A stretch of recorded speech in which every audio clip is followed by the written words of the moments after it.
Hello friends, ఇవాళ Saturday and మా Saturday ఎలా ఉంటుందో I want to show you. అంటే ఏం కుక్ చేస్తాము, ఎక్కడికి వెళ్తాము, జనరల్గా మా సాటర్డే ఎట్లా ఉంటుంది చూపిస్తాను. ఆ తర్వాత మా సండే ఎట్లా ఉంటుంది కూడా చూపిస్తాను. ఓకేనా? సరే, బాయ్, చూసేద్దాం. ఇప్పుడు ఇంట్లో పాలేమో పెరుగుకి, ఇదేమో బెరకాయ పచ్చడి. నేను ఇట్లానే తొక్కు తీసేస్తాను. సో ఎందుకంటే for the more fibre. And ఇది ములక్కాయకి తాలింపు. అండ్ పప్పు ఇంకా ఇందులో ఉంది, ఉడుకుతుంది అన్నమాట. ఇది రైస్ అండ్ మరి ప్రోటీన్ రొయ్యలు పెట్టి. This is our plan everyday. Some protein, some fibre and carbs. కొంచెం కార్బ్స్ తక్కువ, ఇవి కూరలు ఎక్కువ చేస్తూ ఉంటాం అన్నమాట ఎప్పుడు. అండ్ ఇదేమో పెరుగు, probiotics. So this is I do. And నేను ఎప్పుడు కోకోనట్ ఆయిల్లోనే కుక్ చేస్తూ ఉంటాను. I don't know why, but నాకు చాలా I'm very very obsessed with the coconut oil. I feel like it's easy on my stomach. కొంచెం వింటర్లో అవాయిడ్ చేస్తాను కిడ్స్కి. పెళ్ళిళ్ళను వాళ్ళు కొంచెం కోల్డ్ వస్తూ అనిపిస్తుంది. కానీ జనరల్గా coconut oil is the best, especially in summer times. It's really best. And ఇది ములక్కాడ పప్పు. లైక్ ఇందులో మేము కొంచెం బెల్లం వేస్తాం, కంపల్సరీ కొంచెం బెల్లం వేస్తాం అనమాట. సో అంత అయిపోయి మళ్ళీ చేపిస్తా. ఓకేనా? సో ఇలా వచ్చిందన్నమాట ఫైనల్గా food. And this is my protein, this is my carb, and this is బెరకాయ పచ్చడి. ఇది నా ప్రోటీన్ అన్నమాట. I always eat with protein. మరి ప్రోటీన్ తినకపోతే అసలు చాలా ఎక్కువ ఆకలి అనిపిస్తుంది. ఎడనో నాకైతే అలా అనిపిస్తుంది. అండ్ మై ఫేవరెట్ మునక్కాయల పప్పుచారు. ఇది మా కాకినాడ సైడ్. అండ్ మేము ఎప్పుడు ఇందులో కొంచెం బెల్లం యాడ్ చేస్తాం అన్నమాట. నాకు ప్రతి దాంట్లో నేను బెల్లం వేస్తాను. టమాటో చారు, మామూలు చారు, ఏ చారు అయినా సరే. అండ్ నేను పెద్ద మంచి కుక్ అని చెప్పలేను, కానీ ఐ డోంట్ నో, మా ఇంటికి వచ్చిన ప్రతి ఒక్కరు నా ఫుడ్ ఇష్టపడతారు. సో ఇట్లాంటి ఇంకా చాలా వీడియోలు వస్తూ ఉంటాయి మీకు. ఇప్పుడు నెక్స్ట్ లెవెల్ ఏంటంటే, ఇప్పుడు మనం మంచిగా ఫైబరు, ప్రోటీను, ఇంకా ప్రోటీను అండ్ సమ్ కార్బ్స్ తింటున్నాం కదా. నెక్స్ట్ స్టెప్ ఏంటంటే, ఎన్ని తిన్నా, ఎంత మంచిగా ఆర్గానిక్ అన్ని కొనుక్కున్నా కూడా we have to give the good energy to the food what we eat.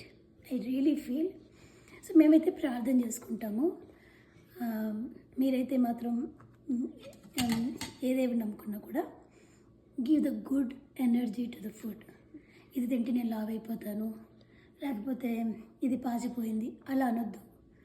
ఇదంతా నా బాడీకి నరిష్ చేస్తుంది అని ఒక మంచి ఎనర్జీతో తినాలి. So I believe in prayer and I always eat with the prayer.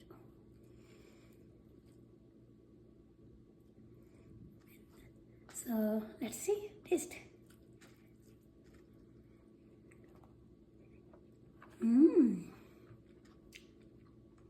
చాలా బాగుంది, చాలా బాగుంది. ఇది కూడా చేసేద్దాం.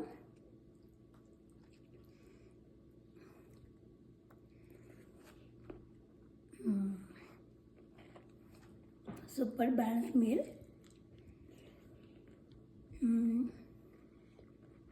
హలో, ఇక్కడ ఫ్యాషన్ టాక్ అన్నాను కాబట్టి ఫ్యాషన్ టాక్ చేస్తున్నాను. కానీ ఇందులో ఏం ఫ్యాషన్ ఉంది? I mean the same dress. Just I'm going out.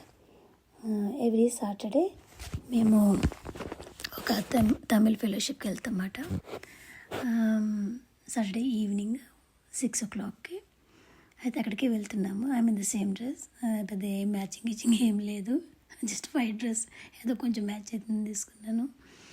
And I just take all the time this sling bags. ఎందుకంటే ఇద్దరు గర్ల్స్ ఉన్నారు కదా, సో ఫ్యూచర్లో వాళ్ళు కూడా వాడుకుంటారని. సో జస్ట్ లిప్స్టిక్ అంతే, ఇంకేం లేదు. నేను చిన్న వైట్ హెయిర్ స్టైల్స్ పెట్టుకున్నాను. This is about fashion talk, sorry.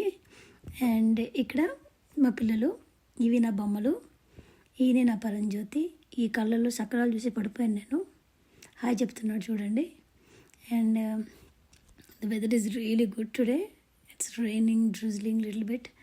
బాగుంది, చాలా బాగుంది. So we are starting to fellowship మాట. ఇక్కడ మా హస్బెండ్, ఇక్కడ కాలేజ్ పిల్లలు ఉంటారు, ఒక 10-12 మంది ఉన్నారు. So it takes Bible study over there. మేము అట్లాంటి వచ్చి 8 years అయింది. 8 years నుంచి ఈ ఫెలోషిప్లో కంటిన్యూస్గా ఉన్నాము. తెలుగు చర్చ్కి అంతకుముందు హెబ్రోన్ వాళ్ళకి వెళ్ళేదాన్ని, కానీ అది దూరం అయిపోయింది. ఇప్పుడు ఇంకొక చర్చ్కి వెళ్తున్నా, కానీ ఫెలోషిప్ మాత్రం సేమ్ కంటిన్యూడ్ ఫర్ 8 years. వీళ్ళ గురించి ఒక మాట చెప్పాలంటే, వీళ్ళు చాలా స్ట్రిక్ట్, చాలా పద్ధతిగా పాటిస్తారు. కానీ నేను లైక్ హాఫ్ లైఫ్ అక్కడ పెళ్ళికి ముందు ముంబైలో ఉండడం వల్ల ఈ ముసుగేసుకోవడము, ఇలా ప్రైజ్ ది లార్డ్ చెప్పడం అస్సలు అలవాటు లేదన్నమాట నాకు. సో కానీ these people never judge me for that మాట. నాకు వీళ్ళు చాలా they loved me so much. స్తుతి వలన ఏంటో తెలియదు, కానీ they love me a lot, they love us a lot. తర్వాత ఫెలోషిప్ తర్వాత భోజనాలు ఉండే. ఒక పాప బర్త్డే, 10th birthday, వాళ్ళ డాడీ భోజనం అరేంజ్ చేశారు. This is always my Saturday. Looks like every Saturday almost. So thank you for watching.